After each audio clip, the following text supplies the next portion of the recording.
Hey, Lauren Hughes here. Let's continue our series on leaving Keller Williams and joining eXp. I know it's a shocking story that you've probably never heard before. I'm coming to you from Hawaii this week, checking out some vacation rentals. And anyway, so I have been a Keller Williams agent for a couple years, and I've decided that I am officially jumping ship and moving over to eXp.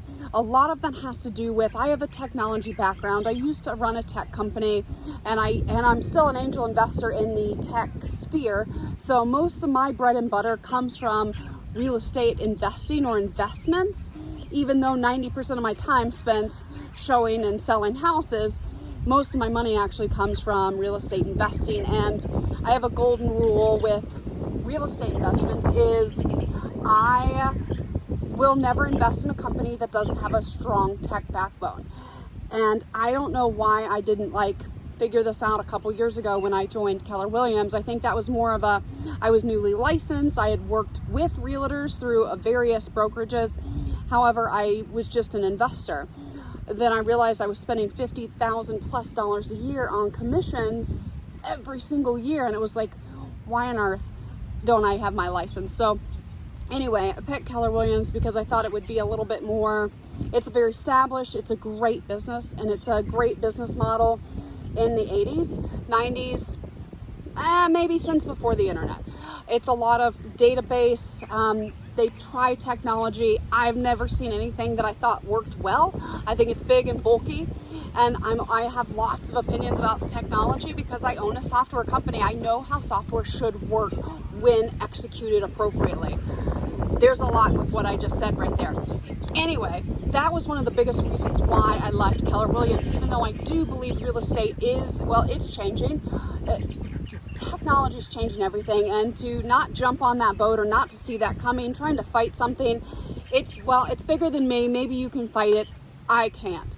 Or I'm going to choose, in order to win the war, I'm going to pick my battles. This is not a battle I'm going to choose to fight. With that said, my real estate career is based on relationships. Keller Williams is big into relationships.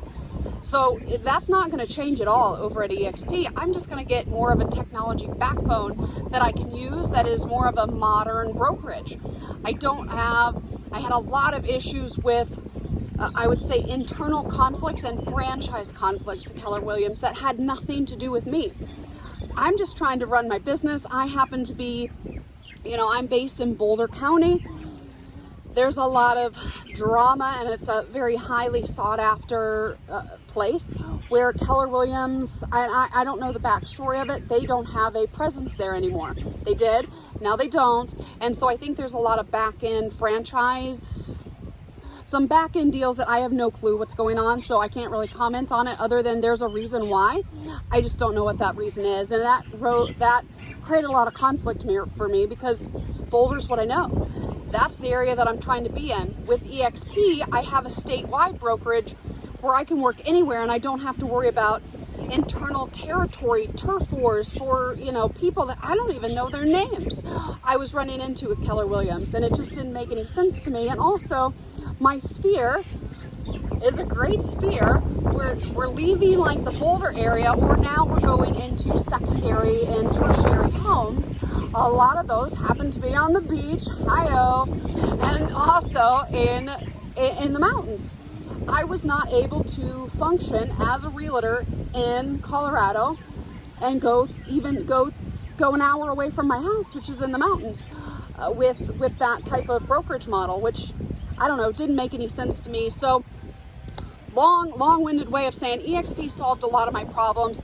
Most of my money comes from my relationships with my clients and also from my personal investing, and I need to be able to support and protect both of those clients and my investments, and I'm able to better do that at eXp, and I don't have all the drama surrounding franchise agreements with the, I'd say, old school model, which worked great before the internet, and now there's just better ways. And so I can start a whole nother thing about Zillow, and I'm probably gonna get a lot of hate for it. I don't think Zillow is that bad. I think everyone should have access to information, and that's actually one of the biggest reasons why I became a realtor, is because I didn't have access to information, and it ended up costing me over $250,000. I'll talk about that later, so thanks guys for tuning in.